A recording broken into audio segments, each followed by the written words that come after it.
Hello, welcome to Inside the Data on Inside the Birds. I'm Geoff Mosher. Of course, joining us is Sam Finkel, our analytics and metrics special. As we roll through the summer and get very close to Eagles training camp, we continue to hammer home on the analytics, on the metrics, and Sam continues to answer questions from our great listeners. And we've got a really awesome question we're going to explore regarding Tyler Steen, Sam, because obviously when you talk about some of the competitions, a lot of them are on defense this year. They got to replace half of defense. On offense, there's really not a whole lot of competition except one really important spot, and that is starting right guard, where Tyler Steen is sort of the lead candidate here among a race where there's some other interesting guys competing with him to become, well, I guess it'll be like the fourth starting right guard in the last 4 years. It's kind of crazy that there's been that much rotation and instability at one spot, whereas the rest of the line has been pretty ironclad. Yeah, 100% agreed. I think it's just a testament to this offensive line and Stoutland and the team. Yeah, absolutely. And so I think that's why I don't think people are as concerned about right guard, even though as we'll go through it, there's no certainties at all. But I think people just have so much faith in JeffStoutland that it's going to work out. And then plus, what do you think about just the idea that even if Tyler Steen is adequate, or whoever starts right guard is adequate, that adequate guard is going to be surrounded by a Pro Bowl center, an All-Pro and Hall of Fame right tackle, a left tackle who probably should be a Pro Bowler at this stage of his career. He's an elite left tackle, and then a left guard is a 3-time Pro Bowler. Yeah, I think you're right. I think that really you could plug and play pretty easily there. I'm not trying to diminish, that spot, especially because it's an important part of the offensive line, but I think you can mitigate a lot of weaknesses. Yes. It's almost like if you're great, that's awesome. Just don't be a turnstile, right? Yeah. Like if you're not great, that's okay too. And by the way, I think we did a little bit of an analytical breakdown at the end of last year on Mekhi Becton. He played well, but it was not like he played at an all-pro level. He just kind of got in where he fit in. And I think his weaknesses as a guard for the first time were mitigated by what you just said, having a lot of elite talent around him. Yeah, absolutely. It'll be interesting to see what Becton does with the Chargers to see if that was justified or not. Yeah. Well, I think similarly, he's around a lot of good offensive linemen, and they're going to pound the rock, which is where he specializes with that massive body. And then plus the quarterback also has some good mobility skills there in Justin Herbert. So I feel like it's a good natural fit. But you're right. No Stoutland there. Different offense, different environment. Let's see how that works out for him. But this episode will be dedicated to Tyler Steen. And the question that we got, I believe this one came from X, formerly known as Twitter, from Pars and Gars, is how did Tyler Steen grade out starting as opposed to coming off the bench? And he's curious how much practice reps helped him prepare in addition to his mental state. So let's answer the second part first, because I don't know that there's anything analytics wise that can help us understand how the practice reps help or don't help when you're forced into action in the middle of the game, as opposed to when you already know you're the starter. I just know we know this during the week, the first team gets like so much of the practice reps that even the second stringers and the backups, it's a real scratch and claw. They get in there, they get some work. Some of them work on the scout team. So it's really tough. I think that's why when you're thrown into action as opposed to starting, I think you see a little bit of a decline in play. It's really tough to come in cold, especially at that position. Yeah, absolutely. I mean, I agree with you completely, and I think the data agrees with you. I do want to take a quick second to acknowledge how cool the name is, Pars and Gars. I think that's a hilarious name. And is there a reference that I'm missing with it? Like maybe is that a pop culture reference? Or I think he's talking about golf course and cigars, like Pars and Gars. Oh, so I got that. Yeah, very clever. So listen, are you a golfer? Had to give a shout out, while we had it. Yeah, that's a great reference. Now that I get it, are you a golfer? I do play golf. I'm not good at it, but I do. Wow, sounds like you and I should play sometime because we're the same. I do like to enjoy a cigar on the golf course. I like to enjoy a cigar not on the golf course, but especially when I'm on. For sure. All right, so thanks for the question, Pars and Gars. And by the way, continue to please send your questions to us. There's several ways. The best way is insidethebirds@gmail.com, and just specify that your question is for Sam and it's an analytics question, or you can respond to us on X or Twitter platform, or you could also go to insidethebirds.com, and there is a toolbar, if you scroll down, that enables you to submit any questions that will come to our email. So plenty of different ways you can ask questions. And this one obviously is about Tyler Steen. So Sam, let us get in to the great numbers that you have put together. And I will use my expertise here that I've learned, right, with the sharing the screen and the data here. All right, so you see the chart? I will say the first thing that pops off the screen, to me at least, and again, this data in particular was sourced by PFF, so I want to be like super clear that you may see some discrepancies between different databases. This one is from PFF in particular, but the thing that's really interesting to me is the sacks column. As you can see, there's 0. So Correct. what that shows is Steen has not allowed a sack in all of his pass blocking attempts throughout his short NFL career, which sounds super impressive, but I think it's important to realize it's only 221 snaps. Correct. I will throw in this, though, Sam, that I think some people will look at that and say, well, you got a nice mobile quarterback behind you, so when there's pressure, he's good at getting away with it. However, I think the counter to that is the quarterback took, as we have detailed in some other inside the data mailbags, the quarterback took a truckload of sacks last year. Amazingly, he held onto the ball as much as he didn't turn it over, but he was a sack machine at the time. He had one of the highest sack percentages in the NFL for a quarterback, and that's playing behind a fairly elite offensive line. So to say that to mitigate 0 sacks allowed, even if it is just limited snaps, by saying, well, you got a mobile quarterback, I think is not necessarily the best way argument if you're trying to go against it. You know what I'm saying? Yeah, for sure. And I think even more cementing that kind of argument is you look at the quarterback hits, he's only allowed 1 in his career. Right. And I mean, the hurries is 17 out of 221 snaps, which is pretty elite. Again, this is a volume-based thing. When he's on the field more, assuming he gets the starting role, he's going to allow more pressures. Whether that's hits, hurries, or sacks, there's going to be pressures just by virtue of being out there. Yeah. So I think maybe the other thing that jumps out is that he'd like to stay away from the AFC North because his snaps per pressure allowed against the Bengals and against the Steelers is just so far above everybody else. Although, the near 17% against Washington is a little alarming as well. But again, and that one came in a start. That's why it's probably, but so did the Bengals one. And the Steelers one, he was thrown into it. We'll go through the starts versus non-starts, but let me just interrupt you for one jump out. Go ahead. It's actually the inverse, right? So the way I did the metric is snaps per pressure. So that's how many snaps until a pressure was allowed. So a lower number is actually worse. Great. Okay. So I'm completely wrong, and I'm fine with that. We won't even edit it out. I'll just basically say I was reading it incorrectly. So he did well against the Bengals and did well against the Steelers, right? Right. And I would just say that is just like an interesting nuance of how I track the stats. That is not on you. This is a very, as I mentioned in the previous episode, it's just a different way to look at it because I think it's a more, I was hoping it'd be more user friendly, but I'm sorry it didn't. No, it's not. It's I remember this now from a past one that you did, so I should have sort of like I think when we did the post Super Bowl one, you did the entire offense, or the Super Bowl preview, you did it that way, and I just forgot. So that's fine. I have no problem admitting when I'm wrong, and I'm not even the type of person that says we have to edit it out.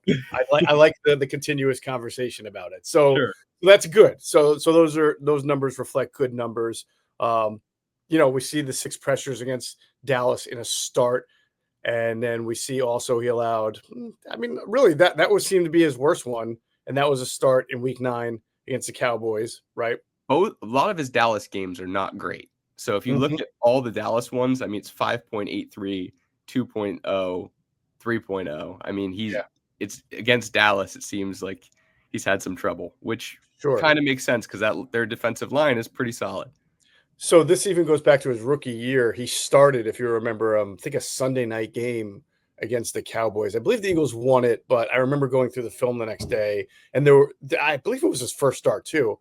and It first was. extended playing action. And I remember seeing some positive things to build on, and then some things that were worrisome because he was a rookie. It wasn't a big deal at the time. And then they got there. Whoever was starting that year, and let's see, as a rookie, I want to say that might have been Sayamalo's last year with the Eagles, if I'm correct, because it was Becton last year. Yeah, I think it was Sayamalo. Oh no, it was Jurgens. Jurgens was the right guard 2 years ago when Steen was a rookie, and Jurgens had missed one game, I believe, from a concussion or a pectoral issue, something like that, and that's what made Steen start. And there were some rough moments for him. Yeah, and as you can see, that it was week 9 in 2023. Mm-hmm. He had 35 pass blocking snaps and allowed 6 pressures on those 35. So, Right. yeah, I That's like think almost, yeah, that's not a great percentage for you if you're a guard. That's correct.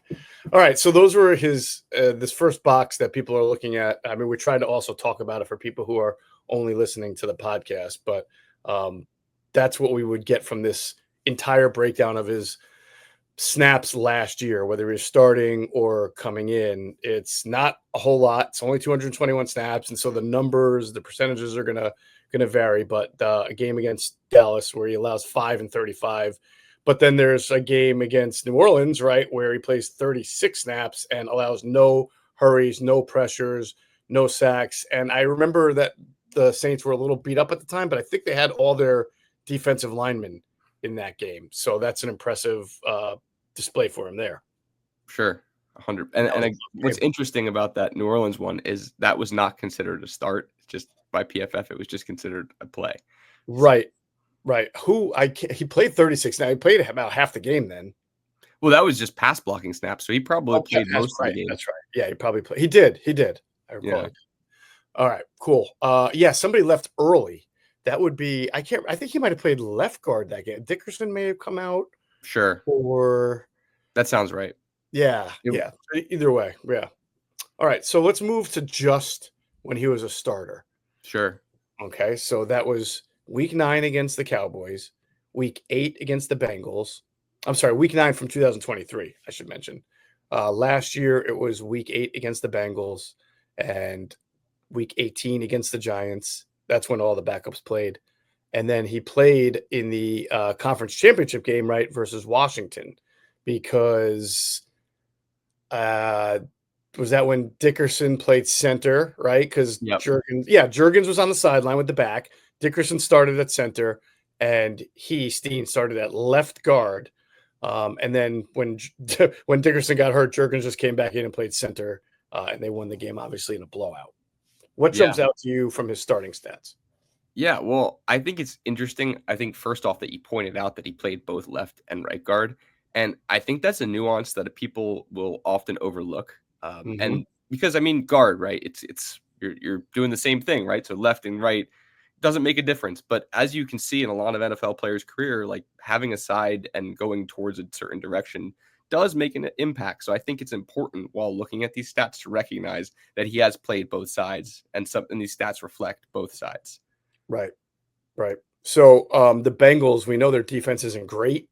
He started that game, had 24 pass blocking snaps, only allowed one hurry, one pressure. So that's pretty good. I mean, I think that you go on. That's on the road also. So you're silent counting, Sam, Hmm. right? So I think that's pretty reflective of. It's hard for me to put too much into the Giants game because that was, abysmal anyway. Although he did allow 3 pressures and 3 hurries. Um, Against a Giants team. But if you are to isolate one area of the Giants that's good, they do. I think Dexter Lawrence did play in that game. I think they had Burns and Lawrence and most of their front four. That's like the only part of the Giants that was actually worrisome. Yeah, and unfortunately, it only got better. So, Yeah, yeah. So what do you make of that? Sort of a really nice road start against the Bengals last year versus a Giants game where he just wasn't as good when he had the whole week to prepare for that. yeah, I think that that's a good point. I think that again, it's a sample size issue, right? There's only a few games on there. There's only 4 games that he actually started, Mhm. uh, and so I think it's really hard to project based off of just those 4 games. But it seems like he kind of had mixed results in both of them. Again, he only allowed 1 hit in those 4 starts, and it was his rookie year in Dallas. Or I mean, against Dallas, it was in Philly. And so I think, I mean, you really can't ask for much more, at least from the stat sheet, for coming in, especially being able to play both sides of the line. I feel like you're pretty comfortable if he can replicate these results as starter. I feel like you feel pretty good about that. Yeah. I'm looking at the box score from that Giants game, and I actually don't think Dexter Lawrence played. He was hurt in that game. So they're really, I'm looking at the guys who played the most amount of snaps on the D-line: Elijah Garcia, nose tackle Jordan Riley, Raheem Nunez Roches. They call him Nacho, I think. He's really more of a run stuffer than a pass rusher. Corey Durden. So honestly, I think you got to look at this and say that was it. You just framed it perfectly. Very up and down. Started against the Bengals defense, did well in that game. Started against a backup Giants D-line and allowed some hurries and pressure. So again, up and down. Yeah. But again, I think you take it. I think you would take these stats up and down, because the downside isn't down enough where I feel worried.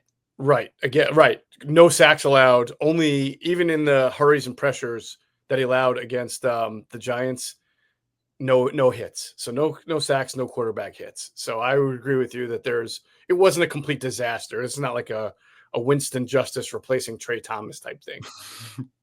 That's going way back for all you. I feel like it scars you a little bit. All right. Now let's look when he's just forced into action, which we know is a very difficult situation for an offensive lineman. You have to go in the middle of a game. Well, anything jump out to you on this chart? Yeah, I mean, look, when we just compared the last one, his total snaps per pressure was at 9.92, which means he was allowing a pressure every 10, let's just call it 10 snaps. When he just comes in relief, it's 17, right? So I think it just shows you that, he can go in there and you can plug and play him if necessary, and he'll be better. And I think part of the reason for that, I think, is because, you're not having to fight every single down. There's a little bit less wear and tear throughout the game. You're not as exhausted. So I think that first off would be the first point that I'd make on that. The second thing I'd make, and what's interesting, is if you look at the snap counts from his starting reps to his non-starting reps, it's 119 to 102. So it's actually pretty comparable. So I think even though there are more games, obviously, in the non-starting roles, the snaps are somewhat comparable. So you feel pretty good about saying, like, this is kind of who he is as a player. Now, again, the sample size is not great. You want more games to be able to project this stuff and analyze it. Right. But what you have, you can kind of see what kind of player he is. And again, if he plays the way he's been playing, he would be a great addition to the offense. Right. Especially under that umbrella that we said earlier, is no one's asking you to go in and play at an all-pro level. You just have to fit in with this really good starting line, basically be assignment sound as much as possible. If you are adequate to good, you will be good, and the offensive line will be in good shape. Yeah, absolutely. And again, something that's always frustrating to me, and I think the viewers and listeners need to hear it, is most of the stats we have on offensive line is regarding the pass game. Right. It's almost, especially for the Eagles, just as important, maybe even more important, how they impact the run game. And it's really hard to contextualize that success in the run game, just purely on a statistics basis. So just because his pass blocking is above average, his run blocking also would need to be average, at least average, in order for him to maintain and be successful in that spot. Right. Even though we can't capture it great in, just numbers, it's an important aspect and an under-discussed and under-captured part of the offensive line play. Sky Motor Cars in Westchester is a different sort of dealership. All it takes is one look at their Highline pre-owned vehicles that people all over the country want and need. Owner Brett Schulter, make sure you don't spend a dime of your money before you purchase the car. Sky Motor Cars allows you to make all the decisions regarding your next vehicle. At Sky Motor Cars, you never have to spend more than necessary. Visit SkyMotorCars.com today or call 610-918-7225.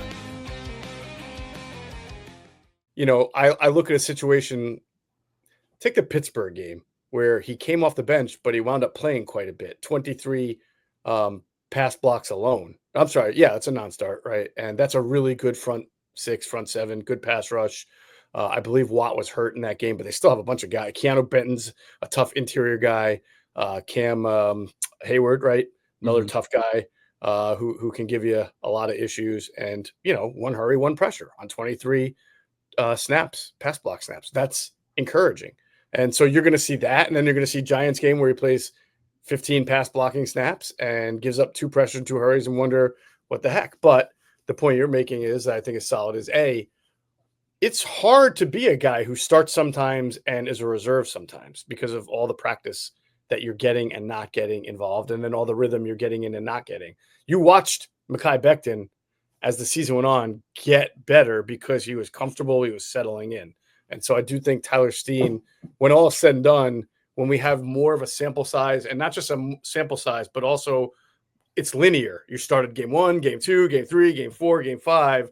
I would imagine that the trajectory, the coaching, the background was there to see something a little bit more where we can make something of it, as opposed to just trying to pull like bits and pieces of starts and non-starts.